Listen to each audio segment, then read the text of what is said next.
Welcome to Real Talk with Joy, the show where we embark on a journey with real people, real lives, and real stories. I am your host, Joy, and I'm thrilled to have you here today.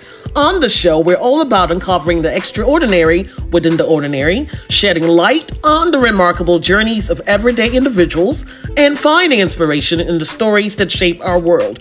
So get ready to be inspired, enlightened, and encouraged as we deep dive into the lives and experiences of our incredible guests. These are stories that touch the heart, stories that remind us of our shared humanity, and stories that empower us to live our best lives. Real Talk with Joy is your source for authentic conversations that make a real difference. Join me as we embark on this incredible journey together. And remember, the most powerful stories are the ones that come from the heart. Greetings and welcome to Real Talk with Joy. I am your host, Joy Mbong. On today's show, my guest, he is a great humanitarian, also a prolific voice. Dr. Dinga Jerome earned his Bachelor's of Science degree in microbiology, a master's in biomedicine from the University of Linköping in Sweden, and a PhD in biochemistry at the University of Buea, Cameroon in West Africa. In 2018, Dr. Dinga founded a nonprofit, non-racial, and non-denominational organization called the Michael Gagnon Foundation, named after his late father, who carried out projects beneficial to the community using his personal savings. The overall objective of the MGG Foundation is to meet the health needs, the health aspirations of persons with disabilities and vulnerable communities. Dr. Dinga is currently a senior lecturer at the University of Buea, Cameroon in West Africa, where he teaches courses and supervises theses in public health, malaria immunology, and applied biotechnology. He is an applied biotechnologist by profession and a humanitarian by passion. In addition, he is a Hubert Humphrey Fellow.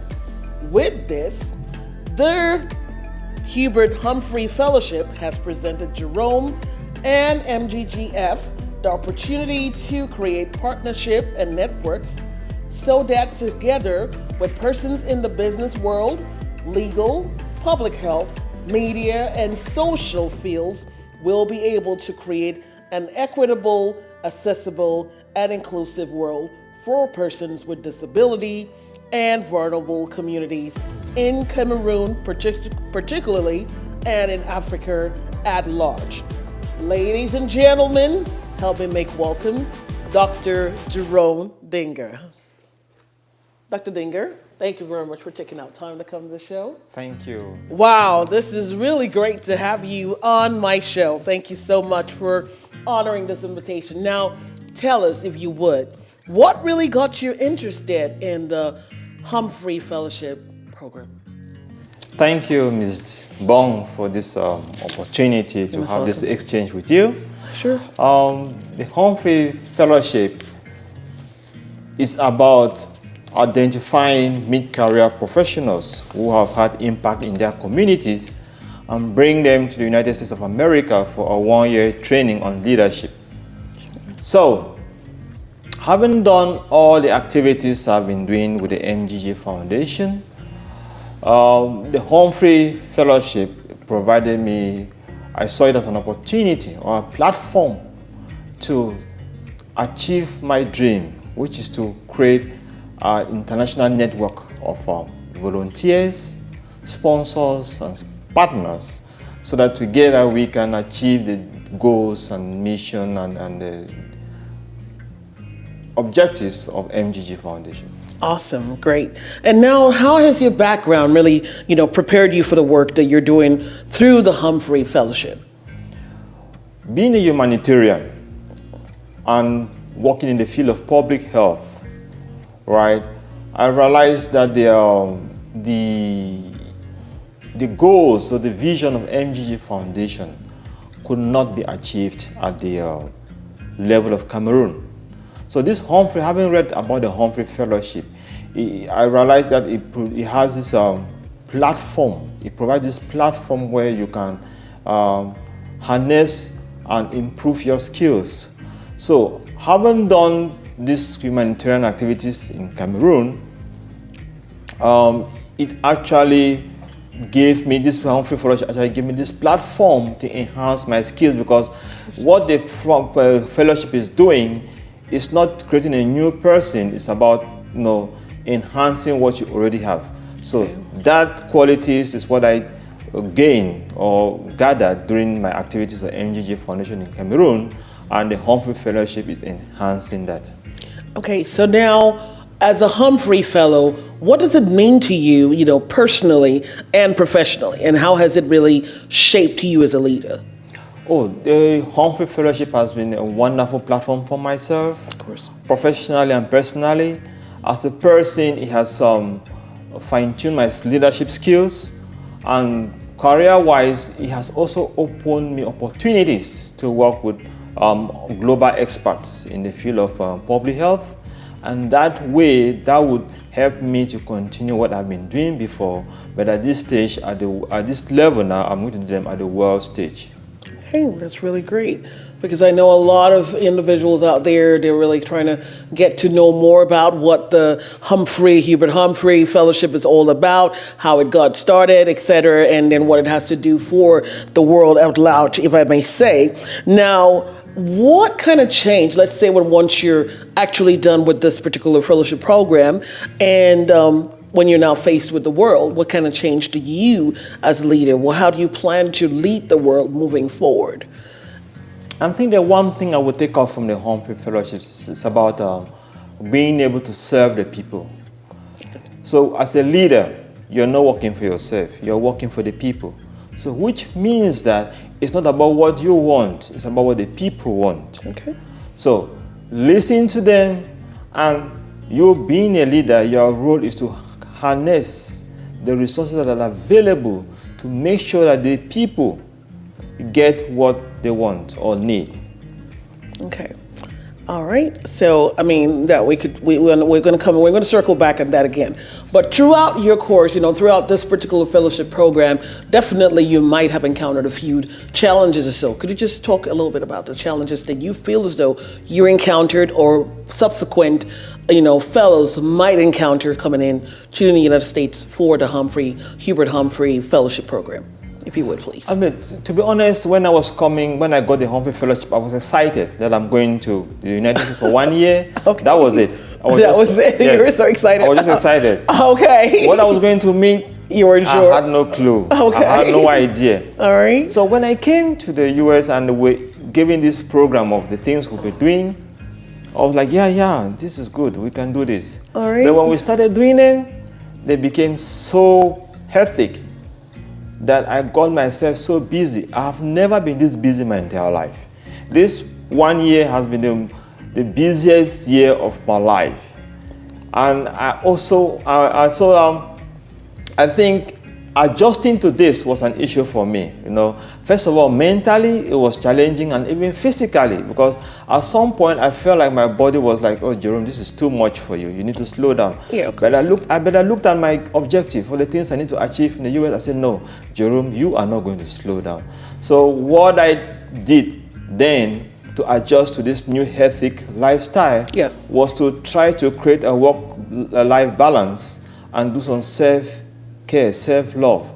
So that kind of recharged me and gave me the energy to keep going for all the multiple objectives I had in front of me. Wow, Dr. Dinga, that was really great. And I mean, I would say, since I know fully well that a lot of different fellows, those present fellows and those subsequent future fellows, they have to be prepped, or they might encounter one or two challenges, but definitely there's going to be a strong takeaway from this particular program as they go back out there to the global workforce as leaders to impact the world, a whole generation, and especially now with this program being tied into public health. Now tell me, what really got you, I know you mentioned from your bio that you are the founder of MGG Foundation. What really inspired you, tallying between MGG Foundation and also likewise the Hubert, the fellowship program, if you would?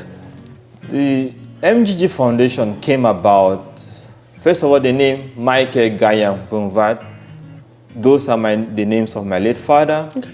So his name was Dinga Michael Gayam Bunvat.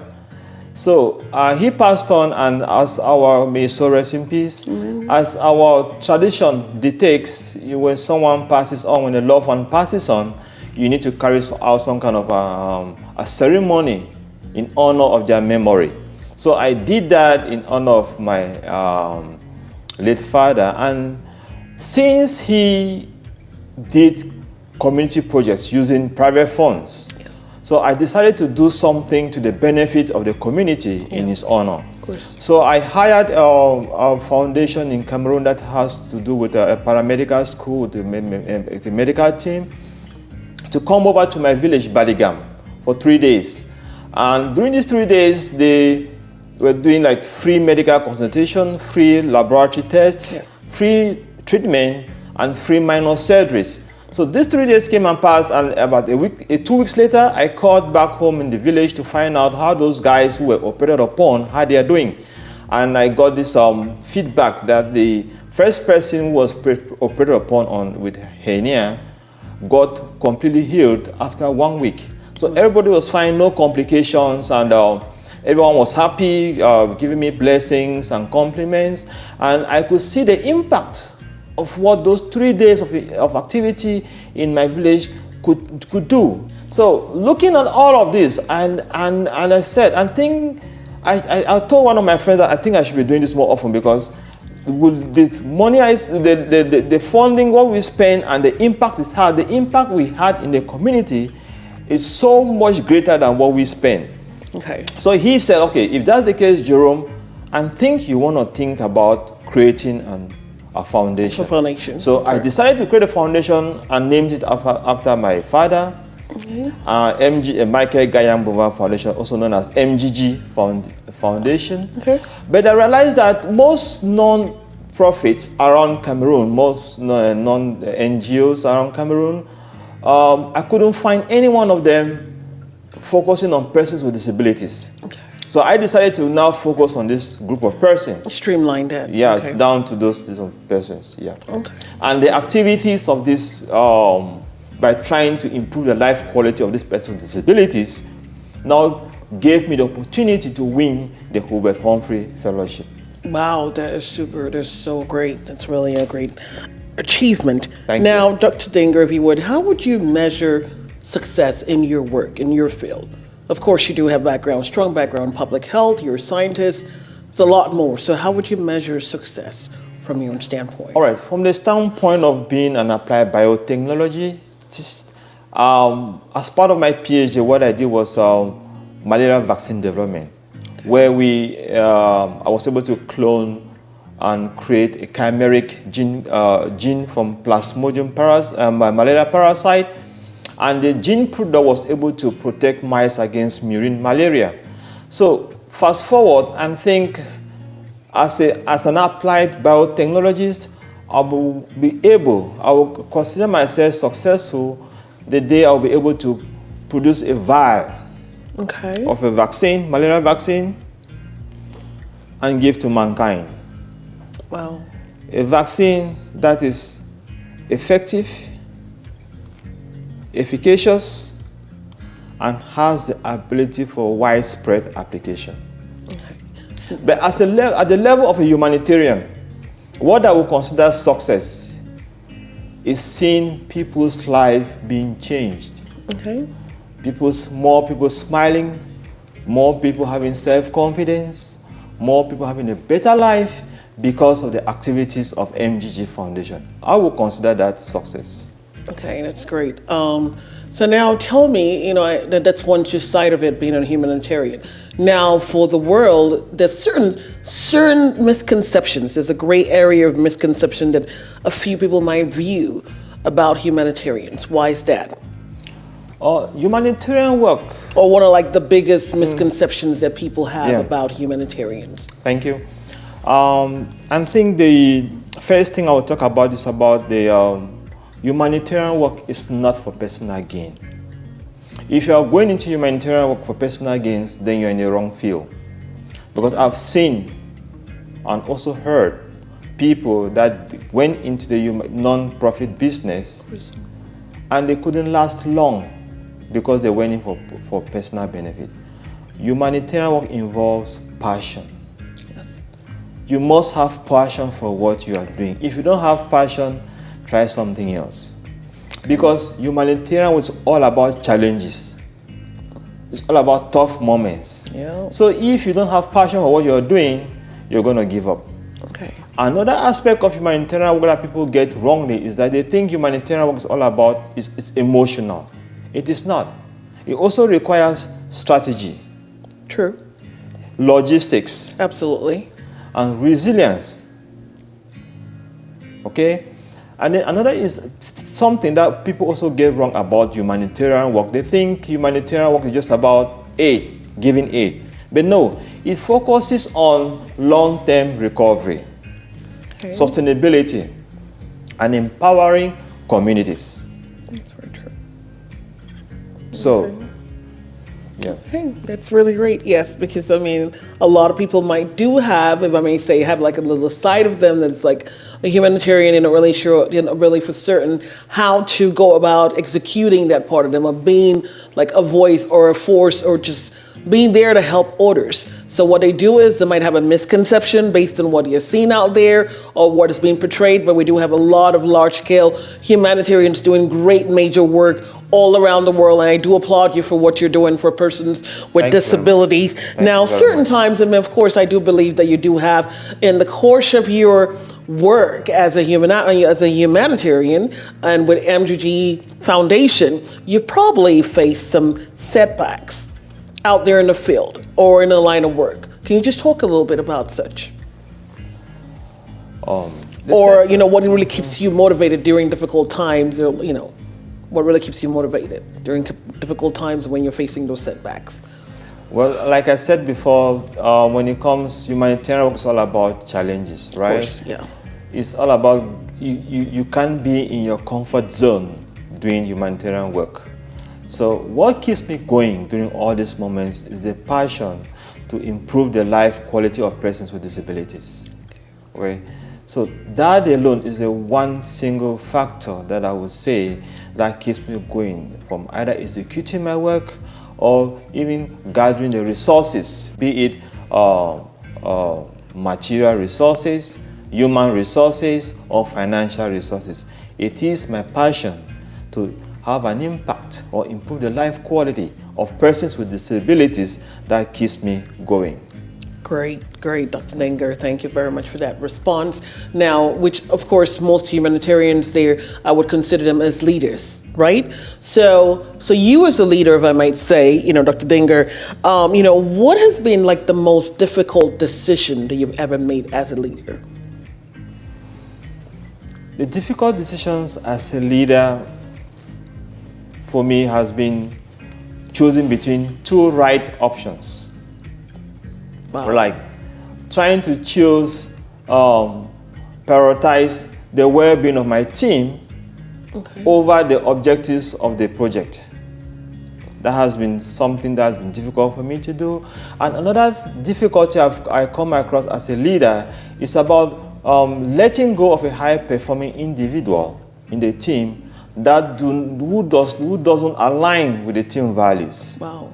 So that one is actually, at the moment, it feels hard to take such a decision, but I could tell that for the benefit of the whole team, of the institution, the long-term benefit is to let this particular individual go, even though they're high performing.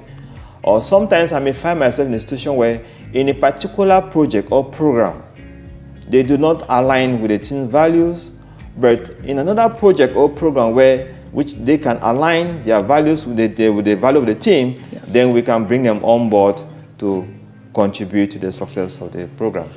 Okay, so in reference to that, and of course you're definitely working with a lot of strong teams and the team dynamic, etc. So how do you keep, or how do you build and sustain the strong team culture in a nonprofit setting?